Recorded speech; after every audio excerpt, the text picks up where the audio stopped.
കേരളത്തിലെയും തമിഴ്നാട്ടിലെയും പിന്നോക്ക ഗ്രാമങ്ങളെ ബന്ധിപ്പിക്കുന്നതാണ് 56 കിലോമീറ്റർ ദൈർഘ്യമുള്ള പാത. ഔദ്യോഗിക ചടങ്ങുകളൊന്നുമില്ലാതെയായിരുന്നു ഏറെക്കാലമായി കാത്തിരിക്കുന്ന ബ്രോഡ്ഗേജ് പാതയിലെ ആദ്യ യാത്രാ തീവണ്ടിയോട്ടം. യാത്രക്കാർക്ക് കുറവുണ്ടായിരുന്നില്ല. പുലർച്ചെ എല്ലാ സ്റ്റേഷനുകളിലും വലിയ സ്വീകരണവും നടന്നു.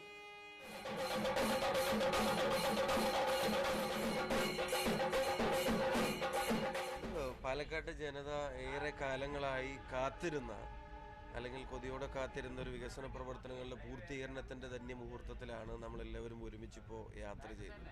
അവസാനത്തെ യാത്രയിലുണ്ടായിരുന്നു. പിന്നെ 8 വർഷം കഴിഞ്ഞിട്ട് ഇപ്പോൾ ആദ്യമായിട്ട് ട്രെയിനിൽ നിന്ന് സ്റ്റാർട്ട് ചെയ്യണമെന്ന് പറഞ്ഞപ്പോൾ ഞങ്ങൾക്ക് പഴനി പോകണം എന്ന ആഗ്രഹമുണ്ടായി. എന്നൊരു ട്രെയിൻ യാത്ര ഒരു സുഖകരമായ യാത്രയല്ലേ. തുടക്കത്തിൽ 4 സർവീസുകളാണ് പാലക്കാട് പൊള്ളാച്ചി പാതയിൽ. രാവിലെ 4:30, 8:05, രാത്രി 8:25 എന്നീ സമയങ്ങളിലാണ് പാലക്കാട് നിന്നും പൊള്ളാച്ചിയിലേക്ക് സർവീസുകൾ ആരംഭിക്കുക. പാലക്കാട് തിരുച്ചിറപ്പള്ളി പാസഞ്ചറാണ് ആദ്യ വണ്ടി. രാവിലെ 4:30-നും 10:15-നും വൈകിട്ട് 5:30-നും 8:25-നും പൊള്ളാച്ചിയിൽ നിന്നും പാലക്കാടേക്ക് ട്രെയിനുകൾ പുറപ്പെടും. ഇതോടൊപ്പം തിരുവനന്തപുരം അമൃത എക്സ്പ്രസ് പൊള്ളാച്ചിയിലേക്ക് കൂടി നീട്ടിയിട്ടുണ്ട്. ഇതൊഴികെ ബാക്കി 3 ട്രെയിനുകൾക്കും എല്ലാ സ്റ്റേഷനുകളിലും സ്റ്റോപ്പുണ്ട്. മീഡിയ 1 പാലക്കാട്.